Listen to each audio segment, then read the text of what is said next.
Afternoon, good morning. I'm in the UK, so it's evening for us on this time. And thank you guys for joining us for our panel discussion today on the future of cardiovascular research and medicine. So I'm going to do a brief introduction, and then I'm going to allow Chi to also give an introduction for herself, who's also moderating this. And then we'll hand over to the panel to give a brief introduction of themselves as well for those who are listening. So my name is Stanley. I am a PhD student at the University of Bristol, and my research focus is in diabetic cardiomyopathy.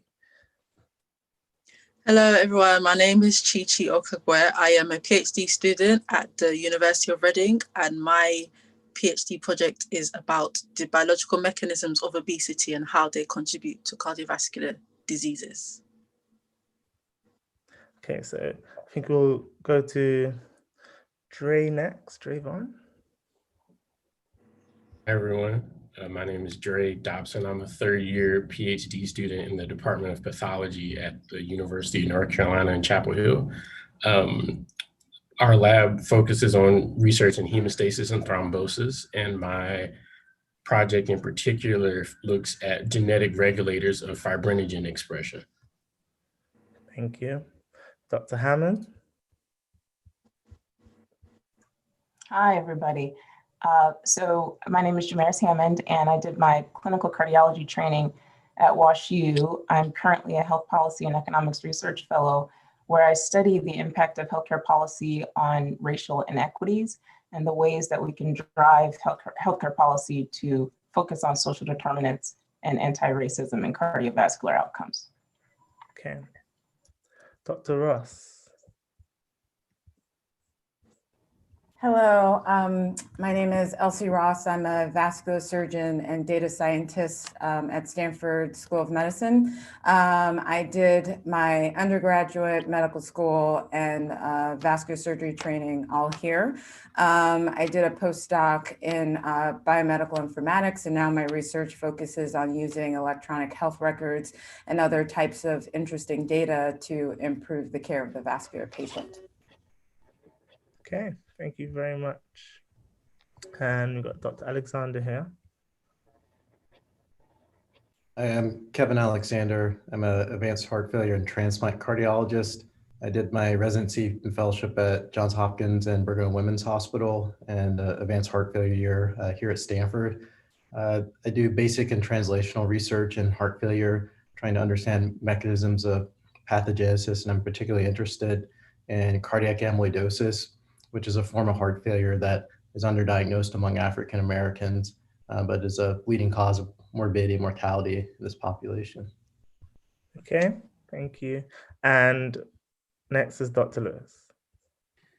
Hi, my name is Eldrin Lewis. I'm a cardiologist in advanced heart failure and transplantation here at Stanford University. I'm also the chief of cardiovascular medicine. I did my training at Penn for medical school, and then did all of my residency, fellowship, and subspecialty training at Brigham. And my research focuses on implementing quality of life into medical decision-making, clinical decision and management, as well as understanding management strategies to reduce structural inequities and disparities. Okay, thank you very much. So I think we'll kick off with the question, and whoever feels impressed to answer can answer. So where do you think the field of cardiovascular science is going in terms of engaging Black scientists and the clinicians?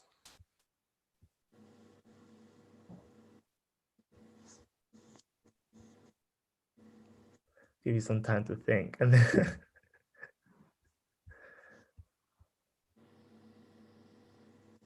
Oh, I guess I'll start. I think it's multifactorial. I think it's exciting that we have such a range of researchers, in basic science, translational, and population science, as well as clinical science. And I think there's a role for underrepresented in medicine minorities, for all aspects of research. I think where it's going is trying to have a better understanding of the pathophysiology, but really understanding, I think a lot of the excitement is in the genetic environmental interaction. So trying to understand the genetic polymorphisms that lead to disease. I think implementation science is going to be really important as we try to not just catalog the disparities that exist, but try to better understand strategies that can mitigate some of these differences. Thank you. I think as the field expands in the interest in things that kind of get funded, one of the things that I think about is digital health and how that will increase interest from a lot of groups, but also potentially minority groups as well. And so in terms of Black scientists and research areas, if we can continue to expand what the cardiovascular societies support in terms of research vision and how we can improve health in different communities, then we can engage more scientists as well. Thank you. I would echo what's been said, and I think I think the other thing that's really interesting and important is a focus now on racism in cardiovascular research, where this has been present in some of our other industries in their literature, and it's kind of been in the background in cardiovascular research. And so this sort of the moment of this time has thrust racism into the discussion in a way that I think is very meaningful for cardiovascular research. And it's also called into question the idea of race as a category that I think is important. And it is sort of caused us to consider that as a significant limitation, not just in theory, but something that we need to so that we don't perpetuate racist ideas about race and cardiovascular disease, risk factors and outcomes. Yeah. Yeah, I agree with my other panelists. The only thing I'll add is that I think clinically we know that patients who underrepresented patients, when they're treated by physicians that look like them, outcomes are better, and there's a better there can be a lot of positives from a patient doctor-patient interaction. I think I see parallels in research and the importance of having a diverse group of investigators, because I think that will help to address a broader range of research questions. And so efforts to improve the pipeline of trainees that want to go into research, I think, will be crucial, and making sure that there's a support at the trainee level, junior faculty, mid-career. I think that's going to be crucial to get underrepresented medicine folks into positions of leadership that can really improve the structure of academic medicine.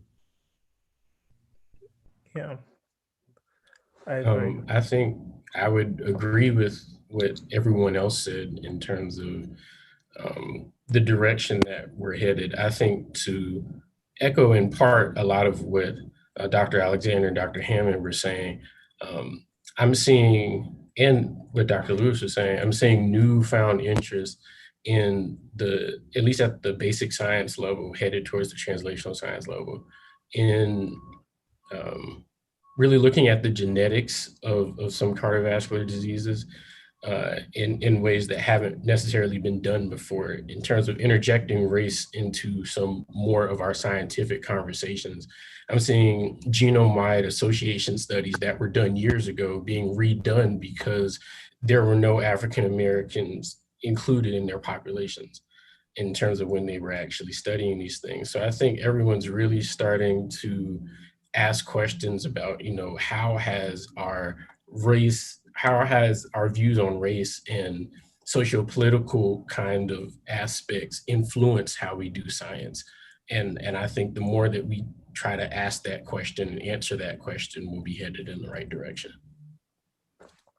Yeah, I completely agree. And I like the fact that you all have brought up the points that there has been so much research and so much work has been done in the past, but even though there's been so much work, a lot of data may have been missing because we haven't been looking at the correct things or looking at everything. So you mentioned that genome-wide, GWAS studies have been brought back up again and looking through them. And there's so many things that could be crucial in those data for us. And that kind of takes me on to my next point. And I think I'm going to direct this one at you, Drayvon, is you're currently doing your PhD, yeah? So what is research everything you expected it to be going into research? And can you tell us a bit more of the experience of going through this academic process in the US? Because it's quite interesting for me being in the UK right now as well. I think that research has definitely been a little different than I expected to be. I really enjoyed trying to learn some of the nuances and the minutia of how academia works. I think one of the things that was very different, I got my undergraduate degree. I got my BS at an HBCU at North Carolina A&T State University.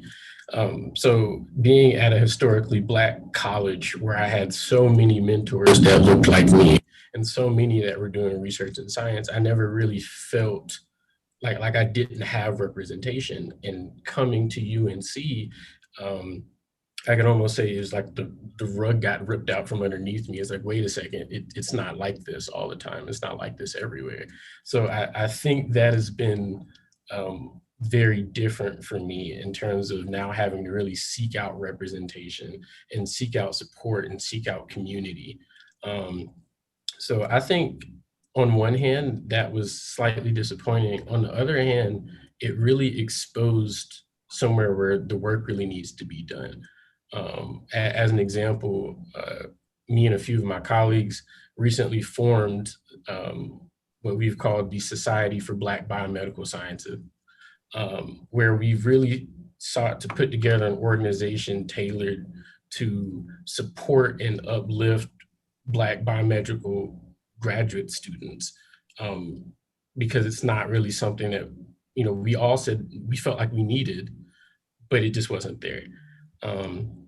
So I think as an experience, it's been very rewarding to see where the work needs to be done and to see how I can impact my newfound community in academia and leave it better than I found it. Thank you. And I guess maybe others could answer, those who have gone through the academic processes already or medical training and are working and doing different things or even teaching. Do you think that there is a difference now compared to when you were going through the processes? And can you share some of those differences? So maybe we could, Dr. Hammond? Sure. So I just recently finished my clinical training, so I'm very close to that experience. I think what's interesting now is the importance that has been placed on retention. And so it has created a lot of new energy around programming to make it better, make the experience better for trainees from underrepresented groups. I will say, my experience, and I think most folks who train in clinical cardiology will say, we are very much underrepresented in all training programs. And it was a challenge. It was a challenge, as you said, to find representation and to find community. I think it's interesting to note that the energy that we have right now is likely very similar to the energy that happened after Mike Brown. And you could replace that name with name after name going back hundreds of years. So I feel sort of a difference. I would say I feel a difference now, but I hope we don't lose that momentum. And I hope that continues forward. Dr. Lewis talked about implementation science, and one of the most important aspects of implementation is really sustainment. And so I would say, yes, I see a change, but I'm also very interested in making sure that we do what we can to sustain some of the changes that have been made as a result of our current tragedies. Okay, thank you. Okay. Would anyone else like to answer? Yeah, I'll just echo what Dr. Hammond said. I'm a couple years out from my training, so maybe don't have the mileage, too much mileage after training to compare and contrast.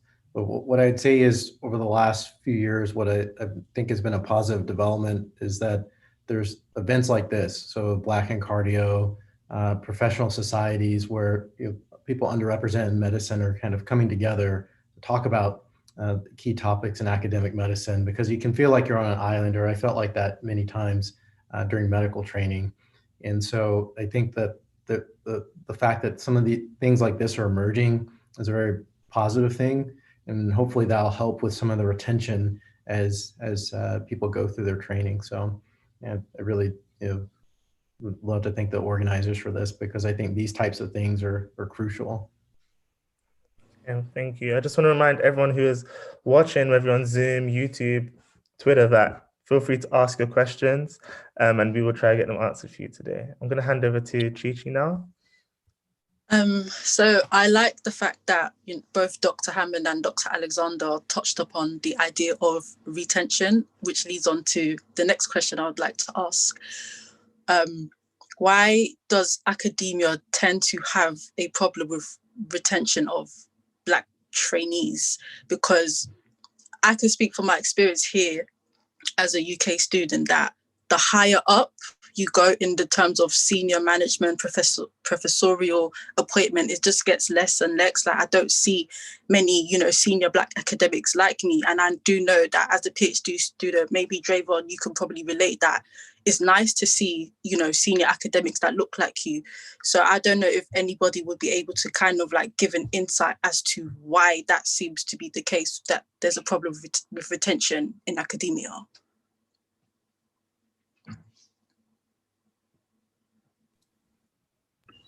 Go ahead. If you want to say, Dr. Ross, yeah. No, with all of these things, it's so multifactorial. But one thing that I've learned so I have been an assistant professor for 2 years now.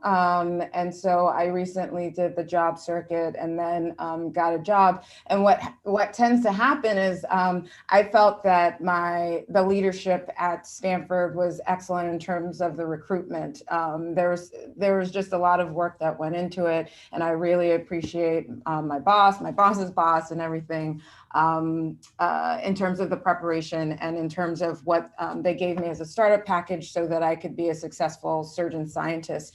But then comes this like crucial time where you have to put in the work, get your lab built, get the research out, and then you're looking at advancement in terms of promotion.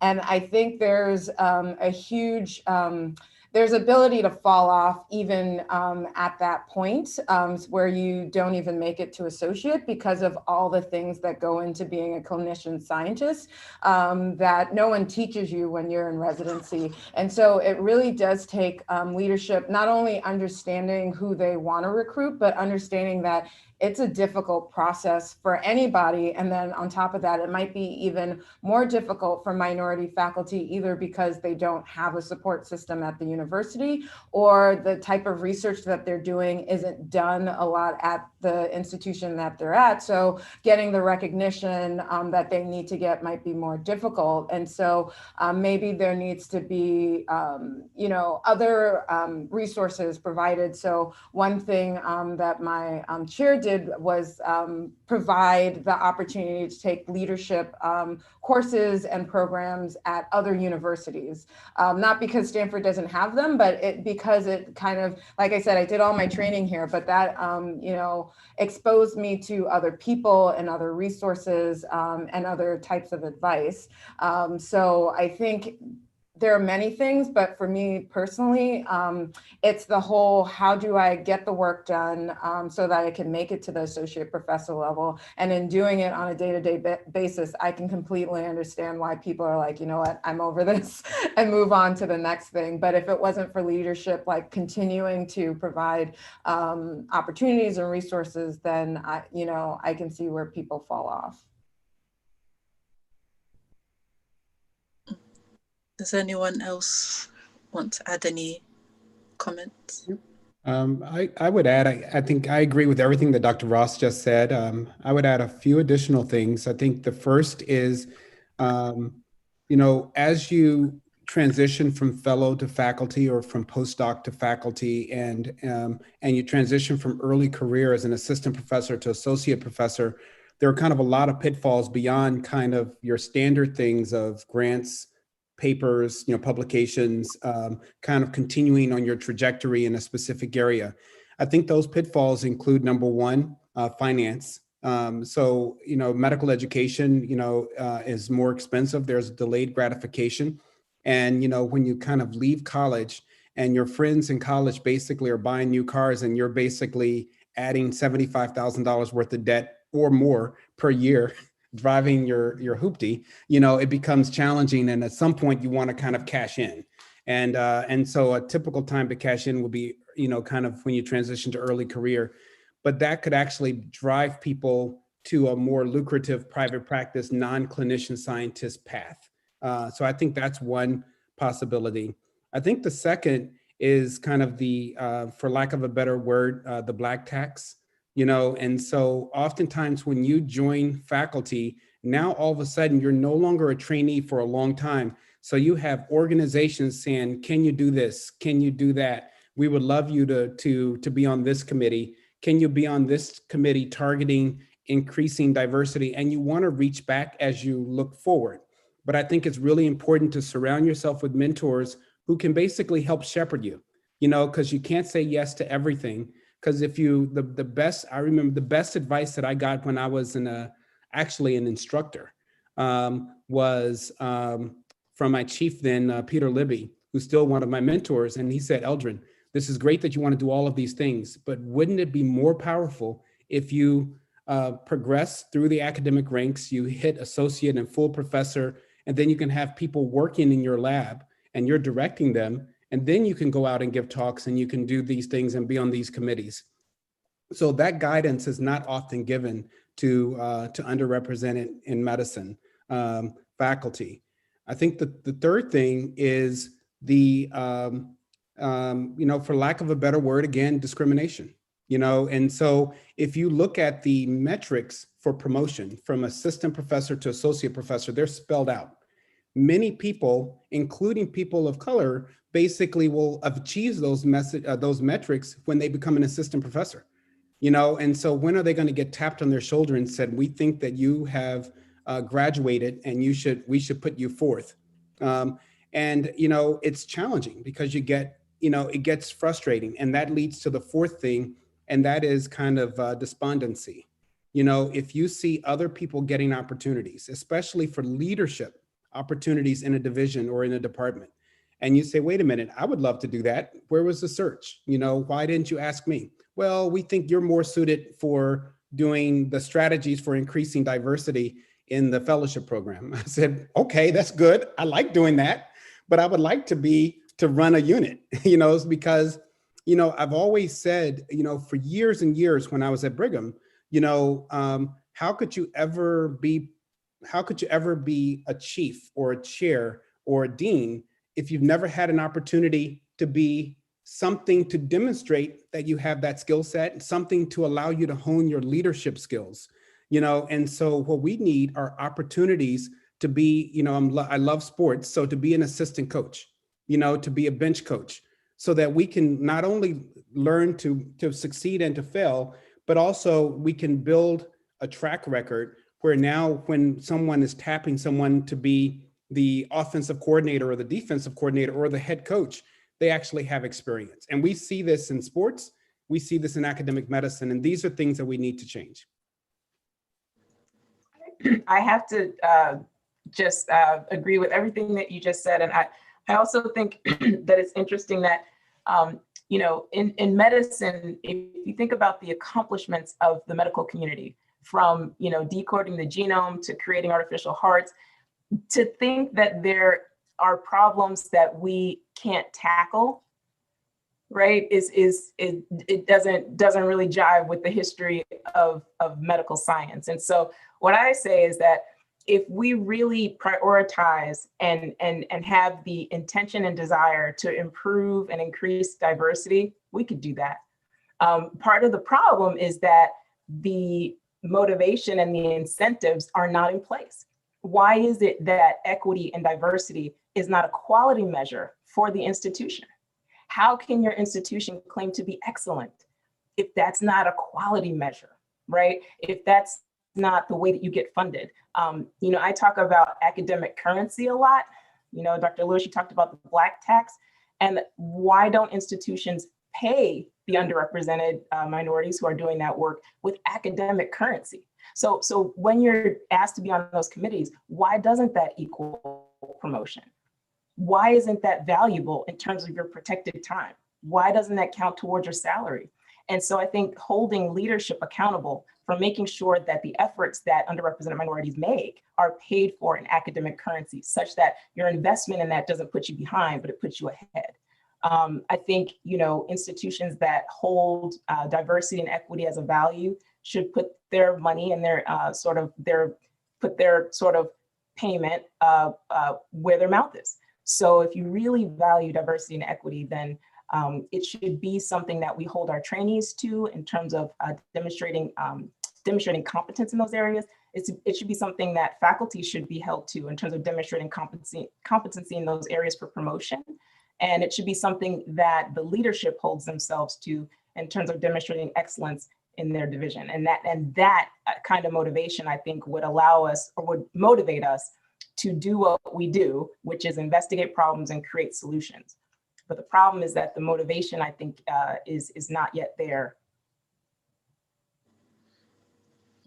Thank you all for your very valuable points. Before we move over the conversation, we've had some questions come in from social media.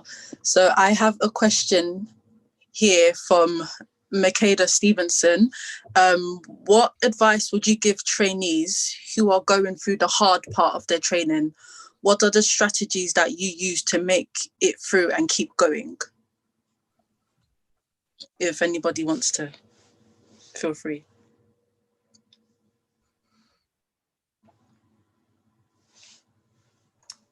Excellence in mentorship. I mean, I think as difficult as it is to find that one or two or three people in your institution that believe in your vision, believe in your ability, and have the resources to support you in attaining your goals, you have to try to find that person. If they're not at your institution, then really reach out across institutions, but you need an advocate and you need mentorship. And I would focus on that primarily, because that person will be able to guide you with respect to what is important to your institution, how to position your research in a way that is valuable to your division, and then how to leverage your skills to make them valuable to your division as well. Okay, thank you. I'll add that I called my mom a lot. Oh man, clinical training can be very, very difficult. And then apart from that, it's the research that you're spending nights and weekends doing and not knowing if it's ever going to result in anything. So you're just like throwing your time into this huge abyss. So I would say, in addition to mentorship, having some kind of your people that you can kind of go to and talk to, whether that's your mom or your family or just good friends that kind of are people that are there for you and willing to listen to your frustrations. I agree. I think that's very important. And I would add, in addition to surrounding yourself with positive people, as Dr. Ross just mentioned, I would eliminate the negative people. There are some people who will always be the one to say, you're not going to make it. It's hard because you're not good enough, So just in a polite way, separate yourself, create a barrier from those people as much as you can, and then the last thing is establish a long-term vision. And that can be your North Star, so that you can just kind of, as you're kind of in the wilderness, just kind of keep focusing on what you're why you're doing this, what you're trying to achieve long-term. Thank you. I could definitely relate to relying on a support system. Like I call my mom a lot as well, and my dad and my friends as well. So I can definitely relate to that. I'm just going to hand over to Stanley to take some more questions from social media. Yeah, for sure, we need that support system. I love that point, and erasing the negativity. Or sometimes you hear a lot. You can't. It's really hard, and in a way they're saying it's really hard to kind of discourage you from doing it as well. But you got to have that support system. It's strong, whether it's your family or friends. I like that. that point. Another question came in from Dr. Dapper, and it says, what are some concrete ideas aimed towards students and trainees that can potentially increase the representation of Black professionals in the cardiovascular field? I think kind of to also echo what everyone was saying about retention on the faculty level, I think it trickles down the pipeline.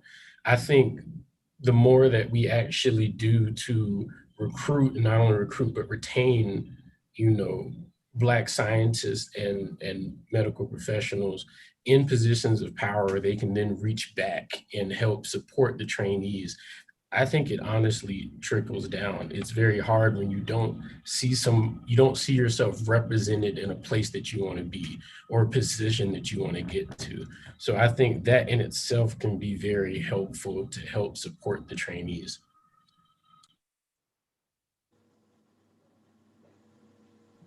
Oh, I agree. Does anyone else have any ideas? I mean, I would just say that, when we look at bad outcomes in the hospital, I think most of us have been trained to understand that individuals don't make mistakes as often as systems do. And I think if we're relying on, and it's great to have advocates, mentors, and allies. But if Black academic cardiologists make up 2.7% of all academic cardiologists, the likelihood that you may have the number of individuals to look up to that you would like is going to be low. And I think, again, we need to, again, advocate for the systems to inspire and reward mentorship and assistance for early investigators and young trainees, such that the leadership in the division is motivated to support trainees. Yeah. So I think we could go on to the next set of questions, which is basically talking about helping people find their direction. So how did you get drawn to the field that you're in now? Maybe Dre, you can even say what attracted you to your specific research, what attracted you to your specific work, and what advice would you give to others who don't know where to start? Because cardiovascular science is so broad. We know that through this week, which you've seen, we've gone through the vasculature, we've gone through cardiometabolic things. It's covering the entire body and all the disease, most of the diseases associated to it. So how did you go about finding your path and your direction?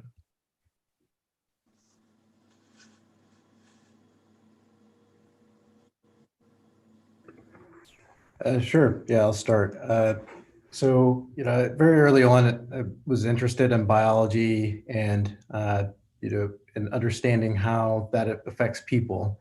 And so did a lot of molecular biology research. And when I was in medical school, my interest in cardiovascular disease really honed down just, from the coursework and so forth.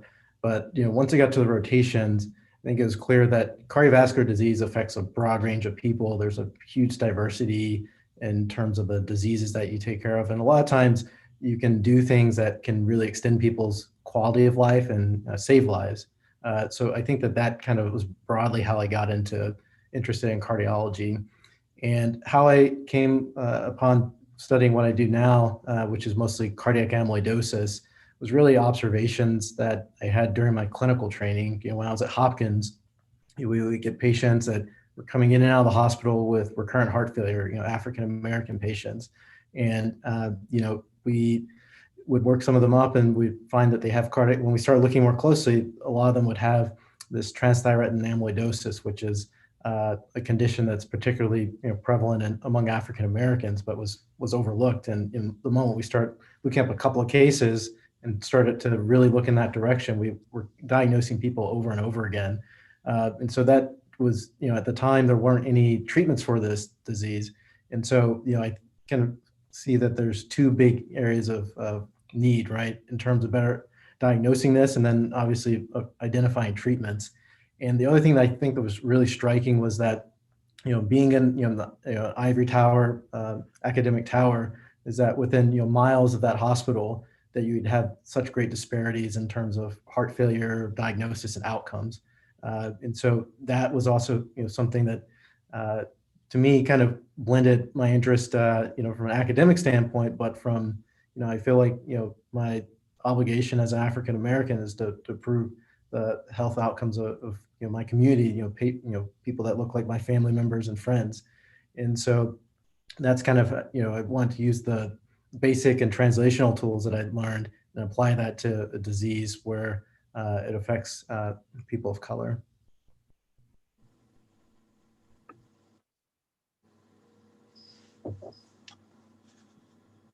Thank you. Does anyone else want to share their story and what they would advise? I guess I would just add to that, and this is common probably for a lot of us, but, I grew up in Mississippi, and there you see a lot of disparities, you still do, and you see a lot of disease. And I saw, a lot of disease in my family. And so that actually, seeing my grandmother suffer from heart failure was one of the reasons that not only was I interested in becoming a heart failure transplant specialist, but also I was interested in preventing the progression to disease, progression to heart failure, and realized that a lot of the feeder diseases, are prevalent in, in the Black community: hypertension, diabetes, obesity. And so trying to, do primordial and primary prevention was important, but also saw how my grandmother suffered and how she suffered in silence for a lot of it. I didn't really understand. I didn't know what orthopnea was, but I knew that my grandmother was up in the middle of the night, stirring around, because she couldn't breathe. And that prompted my interest in quality of life. I saw my uncle who died from a myocardial infarction, and he was in a small town with a relatively, should have been a simple myocardial infarction. It was a single vessel disease, but he sat there for 6 hours waiting for an ambulance. And then the ambulance finally took him to a hospital 3 hours away, 2.5 hours away. And then they proceeded to dissect his artery and didn't know. And so the question is the quality of care different in Mississippi, or is the quality of care different depending on who the patient is? And that's something that's hard to measure. It's something that people don't want to talk about. But I find it hard to believe that basic things, including the fact that he had an RV infarct, probably because of how long he sat there with an inferior MI, and he had clear signs of RV failure. I could detect that over the phone. And the trained, board certified cardiologist couldn't figure it out. Find that hard to believe when a medical student would be able to figure out those symptoms. So once again, the question I had was the treatment there because he's Black, because he was poor, because the doctor was untrained, or because the doctor didn't care? And I think that's what we really need to understand as we move forward, because everyone should have an equal chance for survival. Everyone should have an equal chance for longevity and quality of life. And those are the bases for the two kind of pillars of the type of research that I do. I would say some advice I would give is to not be afraid to pivot. So I I knew from a long time ago I wanted to be a doctor. And for a long time, I thought that looked like me being a pediatrician and working in underserved communities. And then one thing leads to another, and now I'm a vascular surgeon who does data science. So, and that came from the idea of just exploring different research options, especially early on. Like if you're in college and there are different labs that you can join. If you join a lab and you're just not feeling it for whatever reason, like you thought the research was interesting at the beginning, but over time you found different interests, it's totally okay to switch it up. I think and you want to try to do that early on, because later on you want to have a focus and something that you can really dig into and put a dent into that field. And I think you do that by being really passionate about it. And so it's worth exploring when you can, what kind of things spark you, make you interested, keep you up at night, keep you thinking about it, even when you're doing something else, so that you can really take something forward. Yeah, thank you very much. Anna has a question here, and I think we can actually allow some people to talk if they want to speak. I'll read Anna's question and then I'll allow her to talk if she wants to say anything else. It says, I was wondering what attracted you to the current institution you work at. Are there any characteristics or support you should be looking at when applying and interviewing? I would say, so in my case, it was whether or not there were the resources in place to support the research that I wanted to do, and whether or not there were mentors who were interested in the research that I wanted to do. Of course, you want a backdrop of academic and clinical excellence, but if you are interested in something specific, it's important to find out if the institution can support that, both in personnel and the physical resources. But in terms of what to look for, I think it's so important to examine the makeup of the faculty. Because if it's an institution that really has a challenging time maintaining any minority faculty, and that's unfortunately the case at some places, then you have to decide if you're willing to sort of be alone in that and pioneer that effort, or if you like to be in an institution that seems that they have a formula for how to retain minority faculty, and they seem to have an investment and an interest in retaining minority faculty. So I think looking at the faculty is really, really important. And then finding somebody who is interested in helping you pursue your specific area of interest would be the other thing. I think it's really important.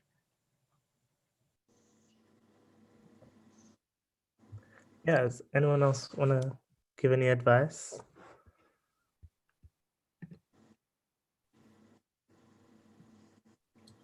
At least from a trainee perspective, I can briefly talk about the things that were important to me when I was attempting to select where I wanted to do my graduate research.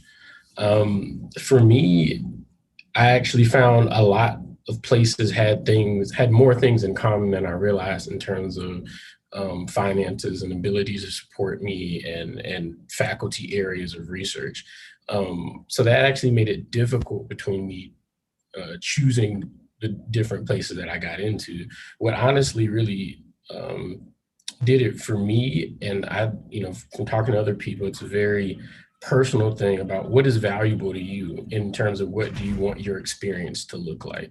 And for me, I know I went to some places and I talked to the graduate students who were there, and they were saying, okay, I'm at least the underrepresented minority students, they're saying, I'm alone here. It's super competitive. I feel like the faculty are out to get me. I feel like I'm not supported, but the research is great. And for me, that I'm like, that's not enough. I can't make it through that way. I've seen too many older students fall off because there's just nothing there to catch them. So for me, I was really looking for an institution where, okay, your research is excellent and your commitment is fantastic, your financials are good, but what is here to support me as a person, as I'm walking through this as a journey? And I think I feel lucky to find that where I'm currently at, but I think that is something that can get overlooked. And I think it's very important in terms of, is there everything that you need where you're trying to go? And if the answer is no, and if it's definitely no, then there's a good chance you should keep looking.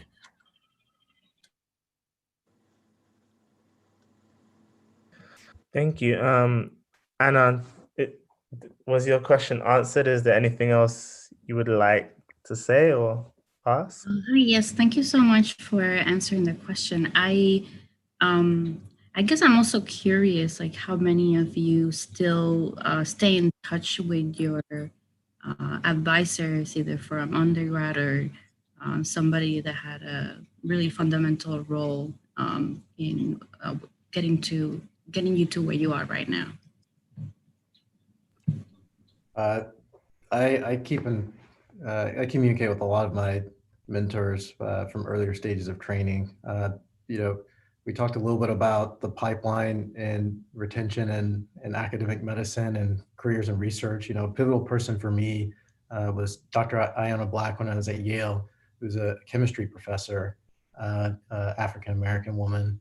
And she really kind of early on in my college training, shepherded me through the process of doing research in the summers, and really kind of lit that initial spark for me to consider a career in research. And so, I can't, thank her enough in terms of helping me, decide and, to go to medical school and pursue a career as a physician scientist. So, she's someone that she unfortunately passed away a couple of months ago. But before then, I would speak to her maybe probably 2 or 3 times a year, just to, pick her brain about things, let her know what I was doing, send her pictures of my kid. She's, was a lifelong mentor. And there's, I can think of a few people like that in medical school and residency who I keep close communication with. So, I don't see mentorship as a thing that you work with this person. Okay, now you got into medical school, so you're off to find another set of mentors or people that can help you get to the next stage. I think a lot, I think I wouldn't be surprised if everyone on this panel has those kind of lifelong mentors that they still seek advice from to this day.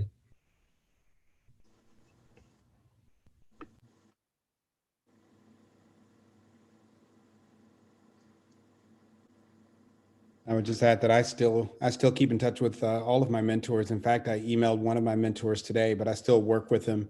One of my early mentors was Paula Johnson. Is an African-American woman. She's now president of Wellesley College, but she was the only Black cardiologist in the division when I joined. I think it is important. I think the likelihood of having a lifelong mentor is going to be driven by your choice of mentor. If you choose a really good mentor, they're going to always be there for you. And so taking time to make sure you have the right person is critical, especially at the early stages. And it could be the difference between long-term success and kind of not getting to where you want to be. I would echo that my mentors from undergrad and med school and residency and fellowship, I mean, they stay with you and are so important. And, they're there for when it's time for you to look for a job. They're the ones that, put your name on a list. They're the ones that call people for you. They're the ones that pick you up when sometimes you feel like it's getting hard. And again, they're the ones that promote you and promote your interests. So, yeah, they're invaluable. So for me, I would echo what's been said. I keep in touch with all of them, and I'm looking forward to a long-term relationship benefiting from all their wisdom.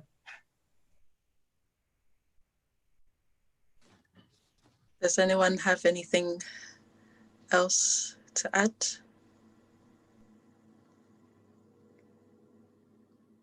Well, thank you all for your words of wisdom, and I know that your question was answered. So we're just about to enter into the final 10 minutes. So one question I would like to ask is, in terms of how can we change, the educational curriculum in universities that they will portray a more accurate representation of cardiovascular science? I know I could draw from experiences here. I'm not a medical student per se, but I do know that there are some conditions, for example, that they're not necessarily prevalent they don't show much up in like Black people, but then it's like the books, the literature only shows how it presents in other communities and not necessarily ours. So I want to know, how can we change that so that is more representative of our community? I mentioned this on a panel on Wednesday, but there's this famous AI algorithm that's supposed to detect melanoma, but it's only trained on people of white complexion. And so you can imagine that it just failed. It just doesn't work when there are African Americans with melanoma. And it's one of the reasons why, even though the prevalence of melanoma is lower in the African American community, African Americans are more likely to die from it, from delayed diagnosis.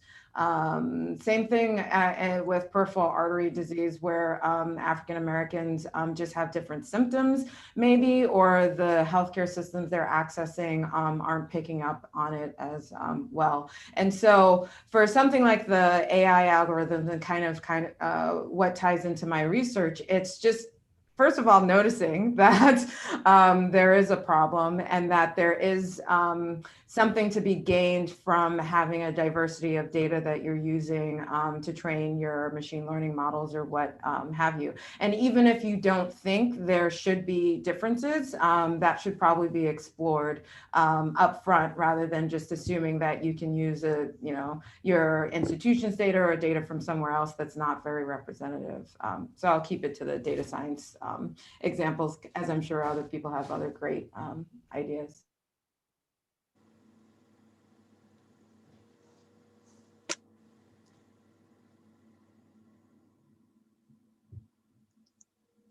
Does anyone else want to add any comments on top of what Dr. Ross has shared?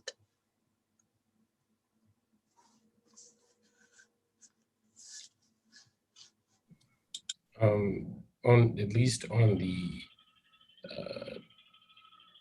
PhD side, and in terms of research side, I think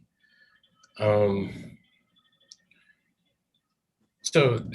Like everything else, I think it's multifactorial. So considering that the percentage of Black PhDs is very low in comparison to all of them that have them, it's understandable to not see yourself in the classroom when you're talking about famous scientists and things that have happened.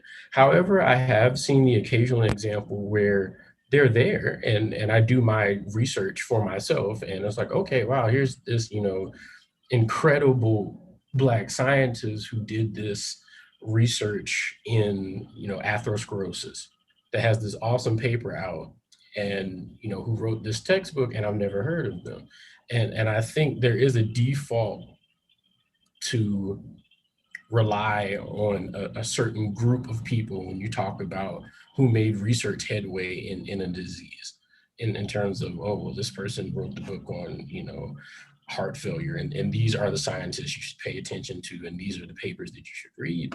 And I think as we move forward in the future, it's definitely important to think about expanding who's in that group of people.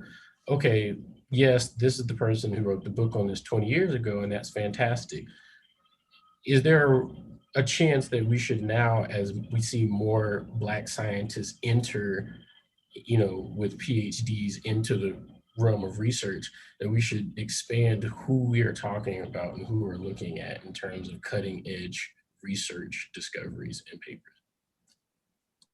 I think that's a great point. And it also highlights the idea that typically in societies, whether they be medical or research related, often people who get invited to give the big keynote speeches or whatever are people who have been in the field for a long time. And so can institutions start to recognize that if you do want to increase representation or have a focus that might be different than the typical coverage, then you might need to look for people who are earlier on in their career and younger voices to bring those things to light.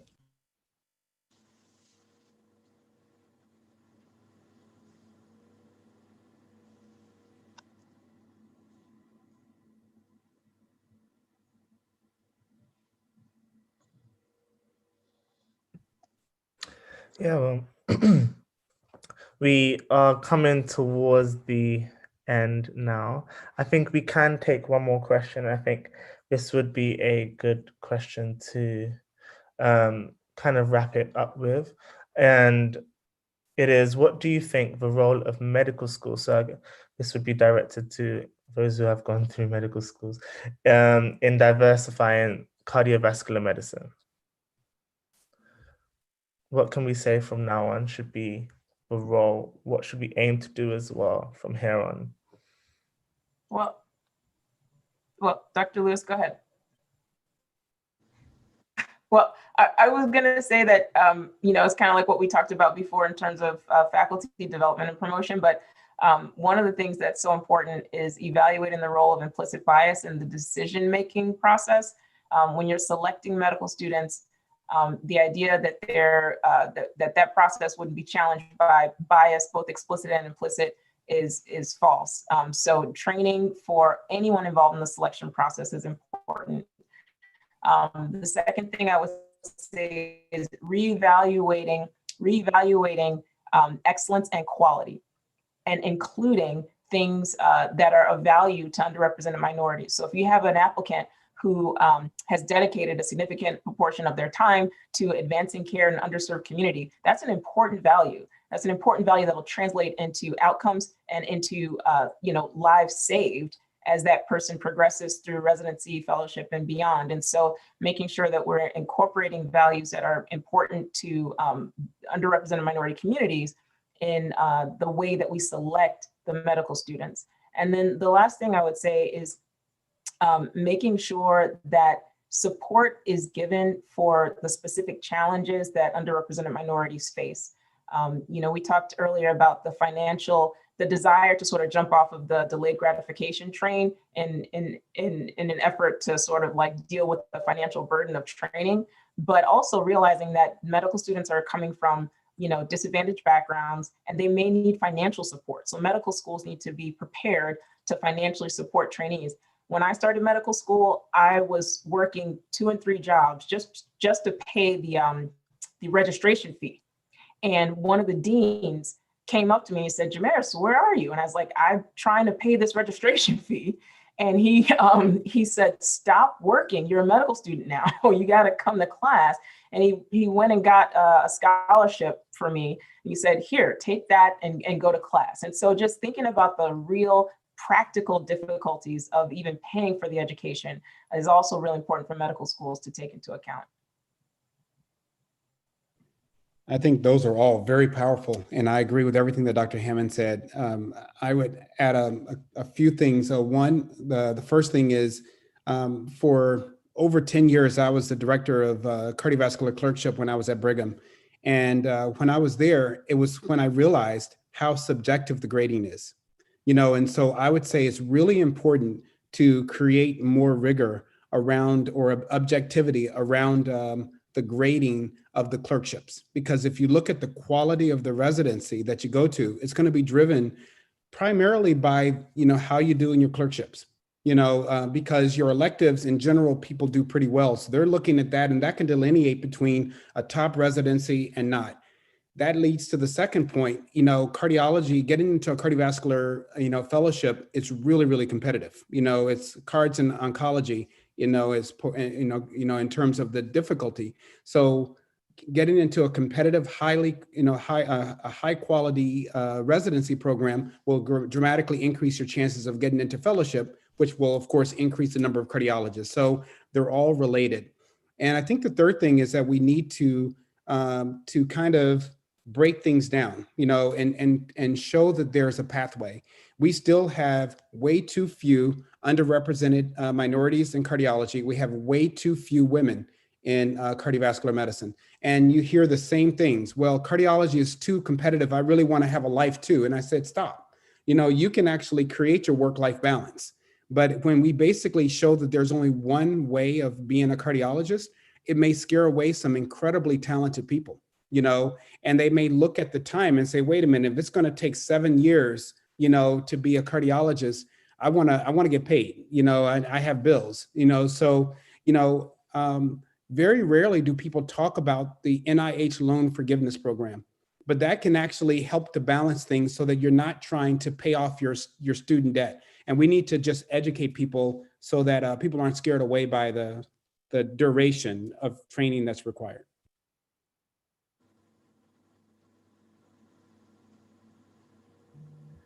Yes, thank you guys so much. So we've come to the end of our panel. I don't know if anybody else had something they want to say. Dr. Ross, you look like you had something there. Oh, no, I completely agree with Dr. Lewis, especially on the last point on diversifying what it looks like to be a cardiovascular specialist, because if we're only looking at one way, it drives too many people off. Yeah. So thank you guys so much for joining today, actually, to be a part of the panel. It was our final panel of Black in Cardio Week. So it was a good way to end off. So we are very thankful. And it has been a good week and a full week of panels. We've received a lot of information. Thanks to everyone who joined in today. But Black in Cardio Week is not finished. The week's not over. So we still have a weekend. It's a little bit more relaxed. We even have Chi here who'll be doing some workshop. I'll be doing a music workshop and science workshop. So keep paying attention. But we want to thank you guys once again for joining and see you guys later. Thank you all so much.